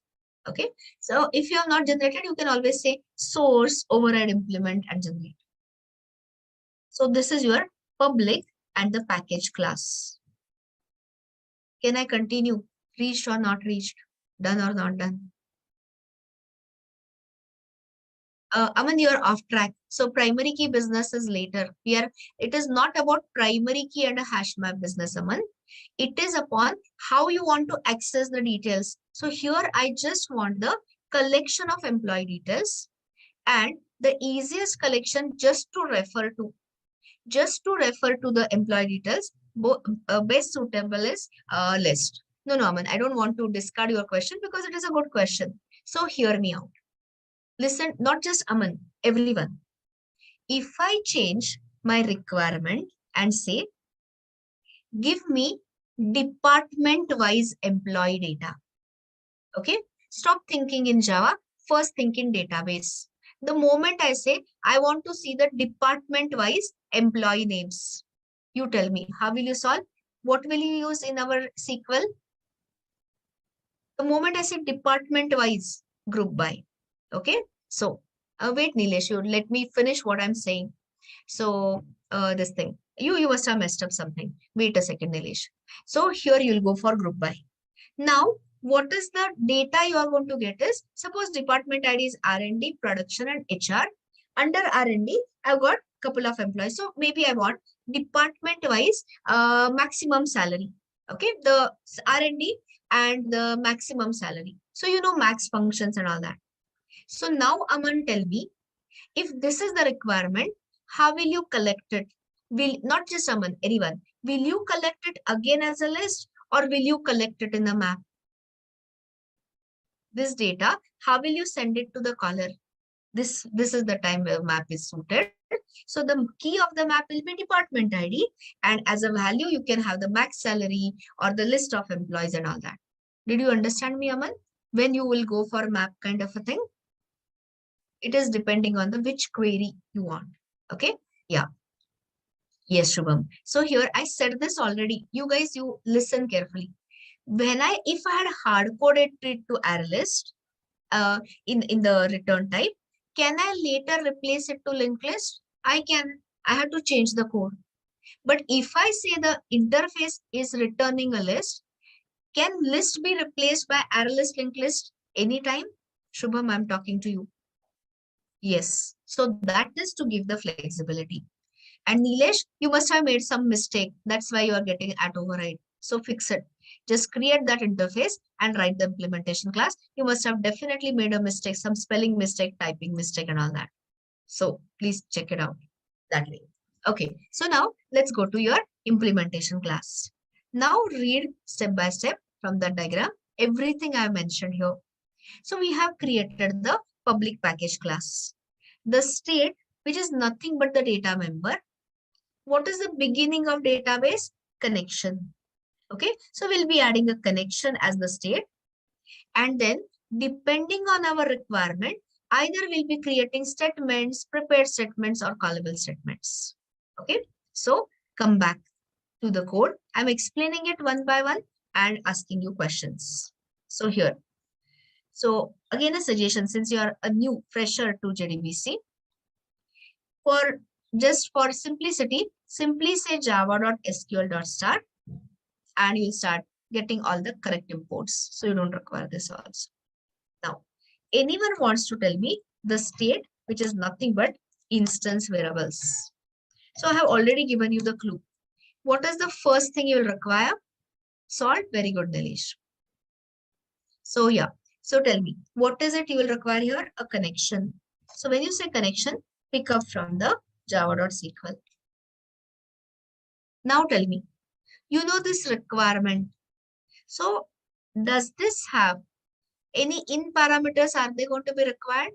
Yes. So what will you prefer? ST or PST? Of course, a prepared statement. Okay. So add another variable, private prepared statement. And we are going to do full CRUD operation, create, retrieve, update, delete. So make it as PST1, the first one. You got it? So these are about your data members.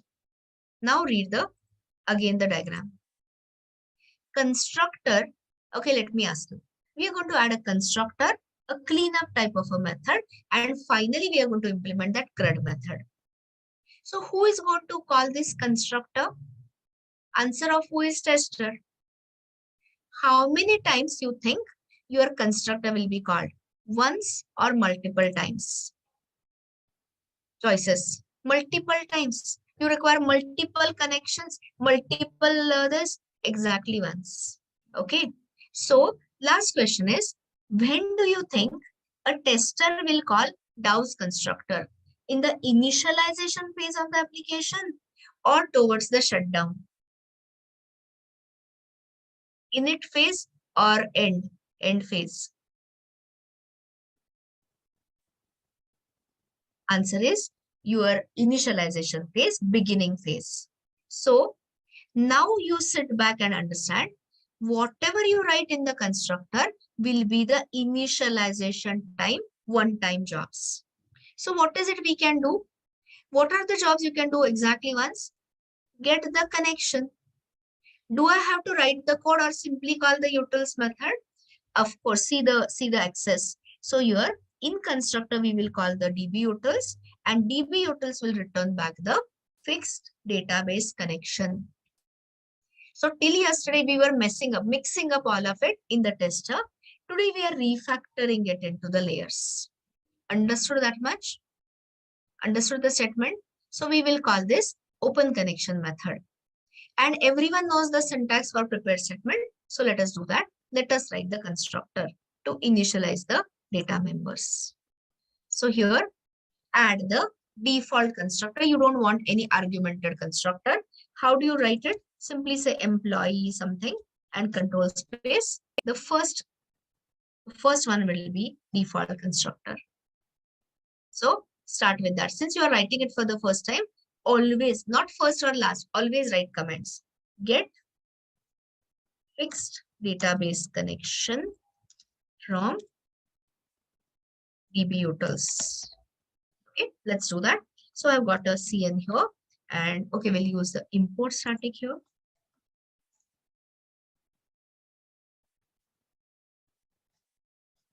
Okay, and I can use here open connection.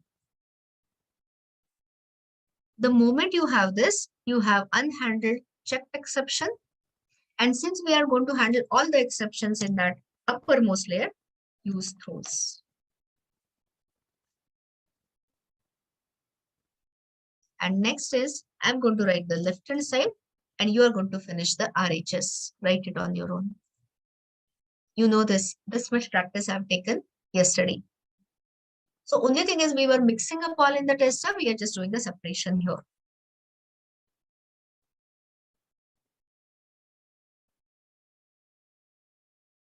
So which is the method of the connection interface you want to use? Create statement or prepare statement?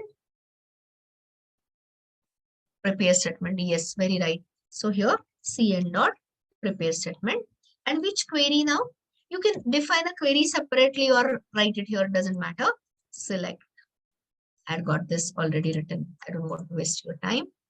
So I just hope I have done it correctly. If there is any spelling mistake, tell me. Everyone can manage a simple select query, I'm sure. So let me see the column names. Oh, it is EMP-ID. First mistake. It's not ID, it is. I just want to lift employee ID, name, salary, and join date from my employee where DPTID is equal to question mark, join date, and all this. Shall I send you this so that you don't waste time in the select query? I've sent you the query. Just confirm whether I have made any spelling mistakes. Well, we'll know if it will fail and then we can conclude. And in case, currently I'm just showing the retrieval. After the break, we'll have updates. I mean, change salary, something, all CRUD. So here, just give a SOP debugging statement. Employed out, created. Always do, even in your project, systematic debugging, layer by layer debugging. I'm waiting here for you to complete the constructor.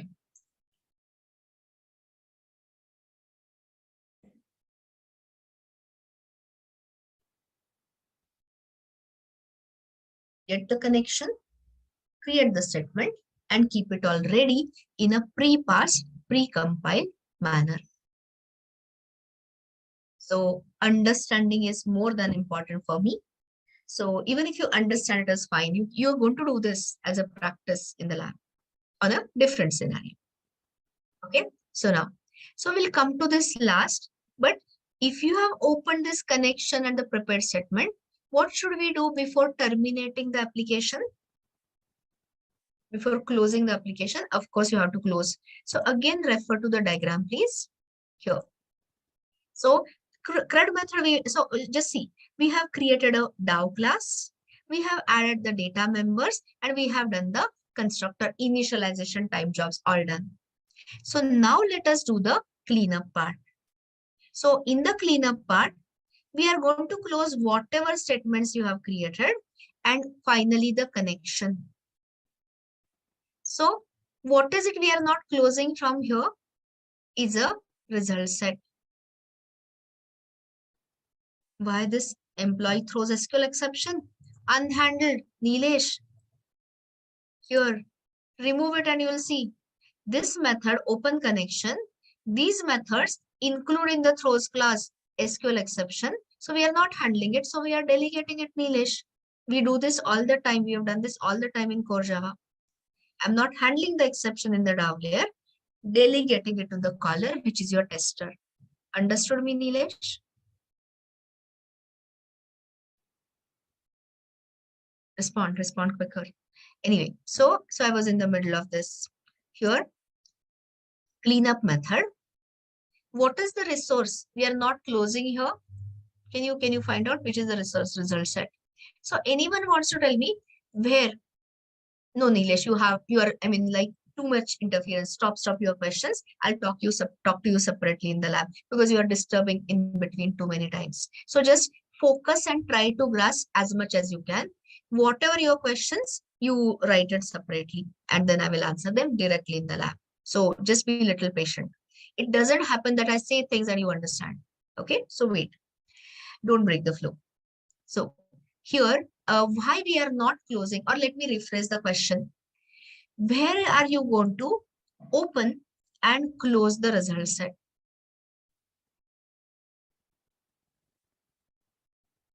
In the CRUD methods, absolutely. Guys, you have got the prepared statement ready. We are going to set the in parameters in that method and execute the query. What will be the return type of execution query? Result set. So we'll be opening and closing the result set in the CRUD method. So we will never close them in your cleanup. Nilesh, I think you are lagging behind in the understanding part. This is not a method. What are you talking about? Guys, is this a method or is this a constructor? You're asking me why this method. I'm responding to your earlier question. It's a constructor. So focus a little bit, Nilesh.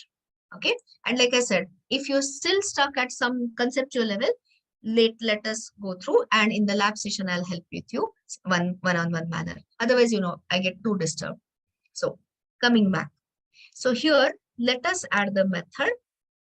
Add a method. As you can see, I'm using all the instance methods because first your tester is going to create the object of the employee DAO, and all these methods are all the instance method. So add a method, non-static method, to clean up database resources. Okay, so this is the typical pattern we use. So here it doesn't have to return anything. So public void method name can be close, clean up resources, anything. Now tell me, which is the resource I should clean first? Prepare statement or the connection? What should I close first? Of course, all the statements. Okay. So here it is always good to check if it is null or not null. Because if the prepare statement is not created, it will be null. And if you try to say close, you will get a null pointer. So do it with me. If PST1 is not equal to null, means it is open. So close it.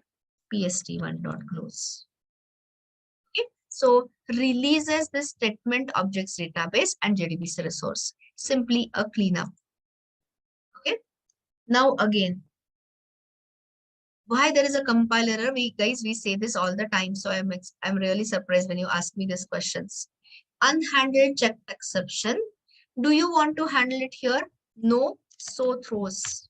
So please do better than this. We have said this literally 100+ times in core Java. And then finally, you do it for the connection. If connection is not equal to null, cm.close. And give a message here, employee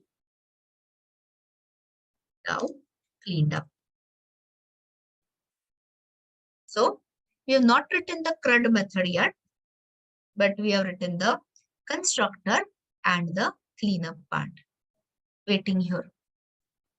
Close the resources, nothing difficult. So we're going to finish this method and then we are going to take break. Tester will write after coming back from the break. You let me know whenever you are done. So just guys, have a look at it from the top. Here, this is your first JDBC based DAO layer implementation class. So declare the database specific things, connections, statements, etc. Write this constructor which will initialize, which will open the database connection. Create your pre-parse, pre-compile statements and keep it all ready. but I cannot execute it because user has not yet come in. So this is the init phase, initialization phase, launching phase of the application. Now, this is the servicing phase where the user will send me the request, where user will send me the department ID, date and all, we'll write it in 2 minutes. But before terminating the application, which is called as a destroy phase, shutdown phase, what is it I have to do? I have to close all database resources and then only shut down. So now, which is the only phase? So this is called as the init phase. This is the destroy as in shutdown phase. And this is where you are servicing the client. So let me ask you, how many times your tester is going to call this constructor? Once or multiple times? One time. In the init phase, in the service phase, or in the destroy phase, ISD init phase. How many times your tester is going to call the cleanup? Once. Init, service, or destroy? Destroy phase. Last question. How many times tester is going to call this method? Can it call it only once or can it call it multiple times? It can be called multiple times. Okay, we are going to add a quick tester, switch case and all that. Okay, so it can be called multiple times. In which phase? Init, service, or destroy? Of course, servicing phase. Anytime any user wants to find out the employees from a particular department joined between particular dates, he is free to call the method. Tester is free to call. That way the understanding is. Okay, so now what are the, I'm just taking it 2 minutes. So here, tell me, by the time user sends the request, do I have to establish the connection or is the database connection already established? Already established, because guys, this is an instance method. So can instance method be called before the instantiation? No. And for instantiation, tester is anyway going to call the constructor. So I hope now everything will start making sense. I'm telling you guys, give some time, have some patience, and after writing end to end, everything will be clear. The whole flow will be clear. So before tester calls this CRUD level API, of course, tester is going to call a constructor in the initialization phase. And then when user gives me all these inputs, tell me, what should I do? Should I establish the connection? You told me already done. Should I create the prepared statement or is it also done earlier? Already done. This is your setup phase. This is your initialization phase. So now anyone wants to tell me, can I execute the query directly? No, I can't execute the query directly. What is it I'll have to do? I'll have to first see, I've got all these placeholders. So what is the statement here? Set in parameters. Are you understanding? So see the thing, guys. Prepared statement, why it is used for repetitive queries? Once the user sends the request, I don't have to waste my time from preparing the statement and creating and parsing and processing. I directly start with setting in parameters. Now, there's no scanner, there is nothing. So UI part is already done, or I mean, will be already done in the tester. You focus on this. So pst1 dot set string. Why string I'm using? My department ID is varchar. Corresponding JDBC type is a string. Anyone wants to tell me what should be the value of the parameter? 0 or 1? Of course, 1. Everything in JDBC starts with 1. And now I hope you are understanding. I don't have to waste my time. Scanner.next or next line. I have already got it here. Okay, now finish it faster. There is a method set date. Parameter position 2. First, I'm giving the begin date. See, guys, I'm referring to these question mark positions. Doesn't have any bearing to the columns. These are the in parameter positions called as index, parameter index. 1, this is 2, and this is 3. So finish it fast. Begin date. And similarly, you have the third parameter, pst1 dot set date. What is the parameter position now? 3 and the end date. If you forget this and directly execute the query, what will happen? If you don't inject the in parameters and directly execute the query, what will happen? Exception. You will get a SQL exception and it will tell you this particular in parameter is not set. So now tell me, your connection was long ago established. Your pre-pass, pre-compiled statements are done. Your in parameters are injected. Are we ready to execute the query now? Yes. So tell me, which execution method should we use? Execute query or execute update? Execute query. What does it return? Result set. Is it auto-closable? Yes. Can I open it in try with resources? Yes, again. Okay. All answers clear. So now here open. That is why, guys, in the cleanup method, we never close the result set. Like somebody told me, Anshumala, I guess. So this thing, we are opening and closing the result set in most of the cases at the method level. So this is your try with resources. This is your method local variable, result set, RST.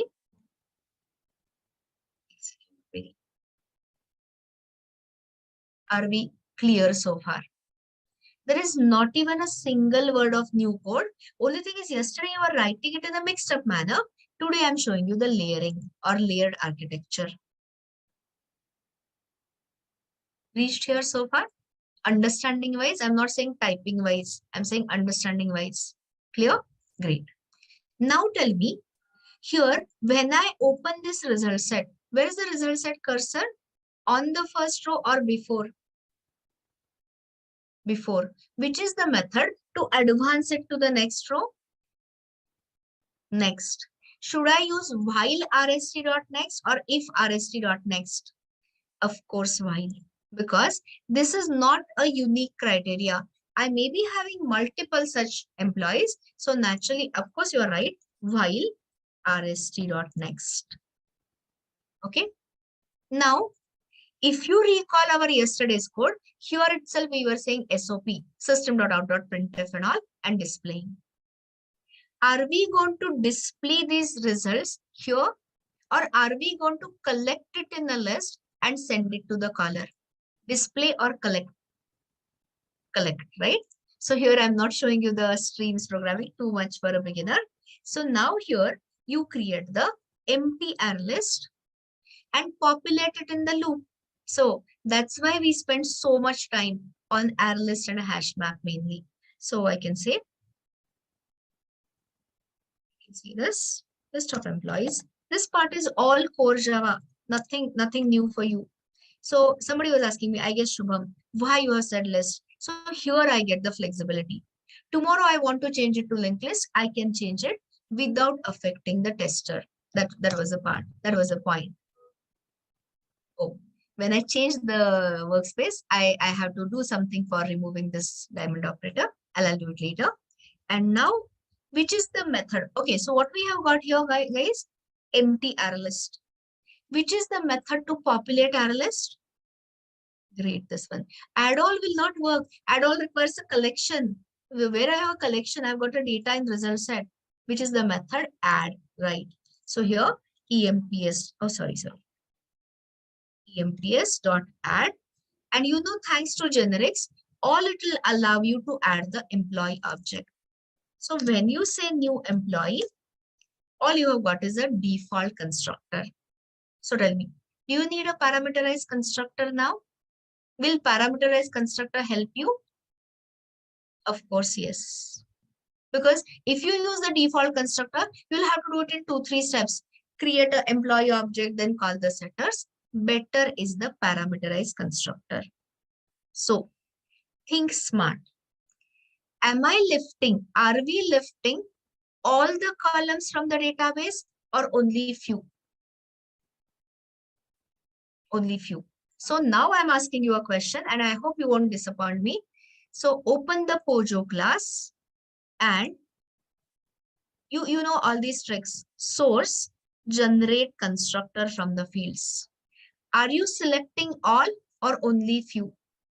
Will you require to fetch the data?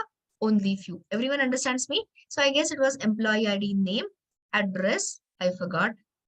What is it we are lifting? I forgot. Just a second. ID, name, salary, and a join date. Yeah, bad memory. ID, name, salary, and the join date. This is just a trick. Okay. So you can generate n number of overloaded constructors, you know. So generated. All I'm telling you is a standard way of working it out. And now I can definitely use that constructor. Now you start telling me. You know this. So how will I read the employee ID from the result set API? Which method should I use, guys? RST dot getIn. Absolutely correct. What will be the parameter position?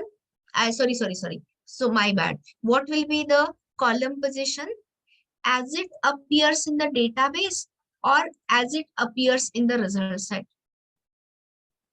DB or RST in the database is wrong. You are not picking up all the records. If you are set select star all columns, then it would have been database. Now it is in result set. Currently it is the one. So new employee. So here RST dot getInt column position 1. Now tell me, what is the next thing you are lifting? Name. How do you lift the name? RST dot getString. I mean, which API? GetString column position 2. So you'll say, what are you talking about? Here also it was 1 and 2. I'll say wait. Okay, now the next one. Now here you want to lift the salary. So which method for salary? GetInt or getDouble? GetDouble. But that's not my question. What should I use? Should I use getDouble 1, 2, 3, 4? That is getDouble 4. Or should I say RST.getDouble 3? 3 or 4. People are saying, Rajiv, you're wrong. It is 3 is a correct answer. I said, guys, if you say 4, you have not lifted that. So the column position should always be as it appears in the result set. Where I have dropped that department ID in between. So to work it out. Guys, this is the most common mistake a beginner does. So here, I'll repeat the statement again. The column position as it appears in the result set. But if you had said select star, then of course it would have matched the database order. I hope I'm making sense. Otherwise, I'll repeat after the break. Already getting delayed. Got delayed. 3. And the last one now. I want to lift the join date. You tell me the code. RST dot something. Get date 4 is a very right answer. So guys, see again. Actually, my column position is 1, 2, 3, 4, 5, 6. But how do I care? I have not lifted all the data. So of course, it has to be the column position as it appears in result set. So naturally, RST. That's why I chose it. Get date 4. So you have created an empty list. You have populated the list and just simply return this populated list to the caller. And here we stop for the break. So I'll create a zip file so that in the break time, you can look at this zip file. And if you want, you can import it and continue with me. Your choice. The only part which is remaining is tester, which we will definitely finish after the break. Already I got it so delayed. So just I just wanted to finish this part. So I've sent you T2.1 zip. After we come back, we will write a tester and test the first application based on the layered architecture. So let us stop here and resume at 11:15. So please come in time so you don't miss a word. See you around.